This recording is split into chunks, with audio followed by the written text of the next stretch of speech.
Hello! I've waited a couple of weeks, but it's finally turned up. A few weeks ago, I ordered the Frazer Price brass watercolour box from Jackson's. I've wanted one of these for quite a long time. They are actually, I think, a vintage item that has been remade, and I have really wanted to get one for myself, so I went and did that. Let's get into this box. I cannot wait to open it. I thought I would unbox it with you and we can look at its gloriousness together. Okay, I had a bit of a fight with that box to get it open. Let me get this box out. It's a box within a box. It's quite heavy. So it's actually not very big at all. And here's a remote control. So it's not that big, but let's get into it. Good things come in small packages.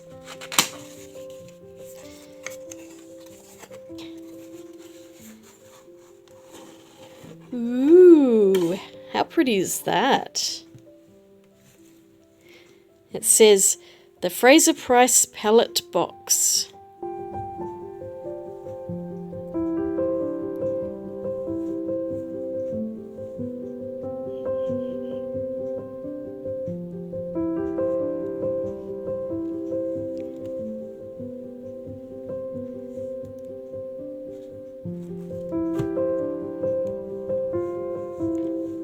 That is stunning. It's so pretty. Just the box itself is really gorgeous. It feels like cardboard, but it's got a nice vinyl covering and it's got that lovely texture on it. Wow. Okay, I see how it goes. This bit was confusing me. I thought that was the box, but actually that's an insert inside the box. That is just reflecting off the studio lights like crazy. So it is wrapped in plastic somewhat. I'm just going to slide that plastic sleeve off. I can see that I'm going to get fingerprints all over this really shiny box.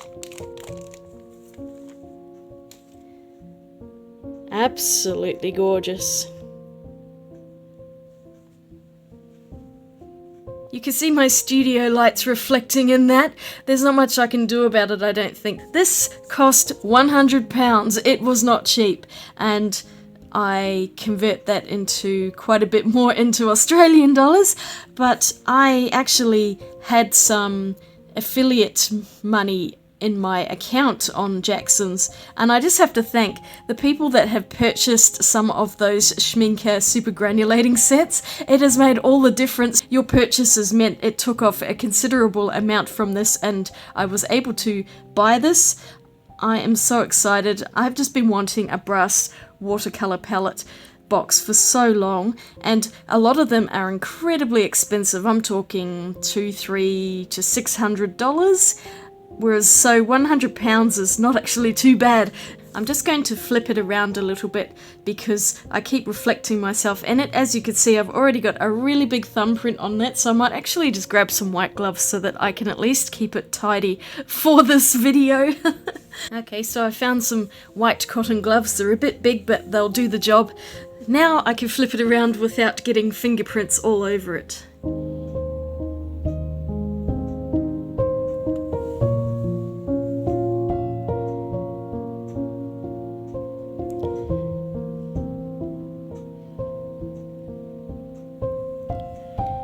So it's quite hard to show on the camera, mainly because the light's reflecting, and of course when it hits the camera it then changes the colour of the white balance. So what fun, but I hope we can kind of get an idea. Here's the bottom of it. So this whole thing is just incredibly shiny and I do apologise if it's blinding everyone. So I think I'll actually open it up. I just cannot get over how pretty this is. It's such a beautifully designed box. There we go. Oh well, I tried to get that in, but every time I do that, it's just making the camera flicker. Oh, what fun! I'm going to open it. It's got a little catch on the side here. And this is my first time opening it. It opens what feels like... Oh my goodness, okay. I was thinking it opened that way, but it actually opens outwards like this. Ooh. So inside we have... It's so hard to use these gloves. Nice. So this is it fully opened, and in here it's got space for 18 half pans or 9 full pans, I would guess. So I have some handy half pans just lying around. So I'm not, oh look, it just comes out. That's easy. I was thinking it was going to be really hard to put them in, and I'm going, well, that's not going to fit like that. But I think how they work is, yes. Oh, that is reflecting so badly. Let me just... There we go. You can probably see it's got a lip on there, so in order to get the half pans in, you need to slide them like that, and it works on both sides. But you do need to slide them in from there and then gently put in as many as will fit. So these are just some Meaden half pans that I have. You can buy half pans off Amazon and eBay, places like that, for really cheap. You can also get them in art shops, but they do tend to jack the price up to exorbitant amounts.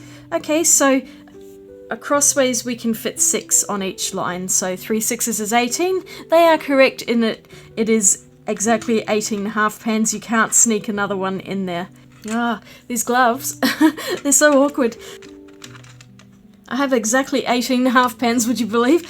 I did not plan that. It's just how many I had left in that bag, which is the perfect amount. There is an option where you can buy this set with 18 of Jackson's half pans, their own brand ones, but that was considerably more expensive, and so I thought it would be nicer just to fill my own half pans up, because I really want to curate the set. And of course now I can't get it open. There we go. Let me pop that in.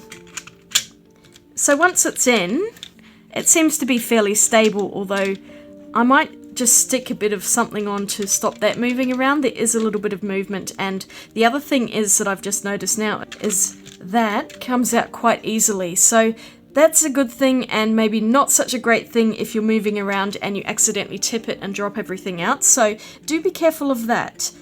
Now over on this side we've got some little plastic pieces, and this is what I think is the most adorable little water pot set that I have ever seen, and it comes with a little water bottle which also doubles as a couple of mixing wells. This is a travel set, and so they have tried to put in as many mixing areas as possible, because you also have this one over here.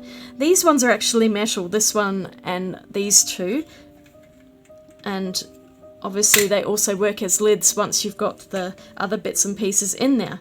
So, I mean, I guess if you wanted to, you could leave these two pieces out and store some tubes in there or something like that, but I personally think I would use the water bottle and these a lot more often. I'm just going to fill up this water bottle and then we'll see how much it will hold.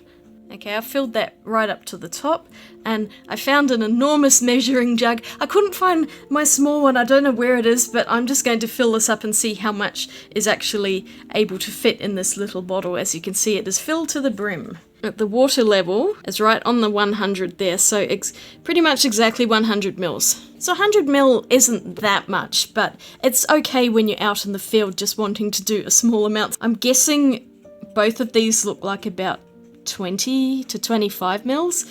I've noticed also when it's sitting like this, it is actually on a bit of a slant. As you can see, this side over here is heavier than here. If I add the water bottle in, I'm curious to know if that balances it out. Pretty much. So once you've got this filled with water, it balances out this really well, and so this is actually sitting flat at the moment. But of course I haven't got paints in here yet, so that could well tip the balance again. Oh dear, I've really filled that up to the top. Okay, so I'd say roughly about 50 mils. I've got about half of the bottle left filled with water. And then when you use a brush, you can have one side as your dirty water and the other side as your clean rinsing water. I just think that is absolutely brilliant and so useful. There is nothing worse when you've only got a small pot and it gets really dirty with paint water and you just can't use it after a while. But if you have one side that you can use as rinsing water, it will go so much further and you can last a lot longer outside. Okay, the only thing is that is still wobbling. This is because this side of the lid is much narrower than this one. This is much deeper over here. I don't even remember how these were in here. But actually, underneath this little pot, there is a gap. You can see where the lid goes. So if you put the bottle in first and then put the pot on, voila, it fits in well. We also have this over the top. Although, as you can see, there's still quite a hole here, so I imagine that water is just going to go everywhere. I guess I wouldn't leave the water in this little pot unless you're actually using it, so when you finish for the day, you probably need to tip it out. Okay, I've tipped the water back into the bottle. These little metal flaps, I guess you want to call them, are very nice. They sit on top of each other like that, and when they open out, there is that considerably larger area for mixing, and I've noticed that you can put them in either order because they both have a small lip there so that you can pick them up. It seems to work a bit better the other way because this one for some reason is sticking up a little bit more. So maybe let me put that back. Okay, that sits a bit better that way, I think. Okay, so check this out. You know how I said that it was wobbling? Well, if you turn that little latch so it's facing down, it works as a little stand, and now that is perfect and it's not moving at all. How ingenious is that? I can't believe I didn't even notice that to begin with. It's so obvious. So that latch has two uses, one to keep the box closed and the other to work as a little table leg to keep it nice and stable. Brilliant design. I'm so impressed by that. So overall, my first impressions are this is so freaking adorable. So in a future video, which will be coming soon, I will be pouring paints into this one and actually using it as a paint palette, but I just thought today it would be really fun to open this and just get my first impressions on it. It's absolutely gorgeous. I do not have buyer's remorse. I think it's also really well made. Everything looks beautiful, and it's going to be a wonderful palette for my collection. And one last thing to look at is that little instruction booklet. It pretty much just tells you how to fill everything, the reservoir, the cleaning instructions. So I'll just hold those up so you can have a read. And over the back, that's what that is. It's a thumb hole. I was wondering why it looked rather strange. I'm learning something every time I open this. I really love the box. I am keeping that box. It's so gorgeous. The Frazer Price Brass Palette Box. And I think it is absolutely beautiful. If you want to get one for yourself, I will link it in the description below. Bear in mind it is an affiliate link, so if you do happen to purchase something, I will gain a tiny commission. It's no extra cost to you, but it really does help me out because thanks to all of you, I was able to get this in the first place. I hope you liked this video. Do stay tuned for more videos on this box when I will be filling it up with actual paints and using it to do some painting. Click that subscribe button so you don't miss any of my videos, also that notification bell which will let you know when a new video is released. And I will see you all again in my next video, which will be really soon. I hope you're all having a fantastic day, and I'll swatch you later. Bye!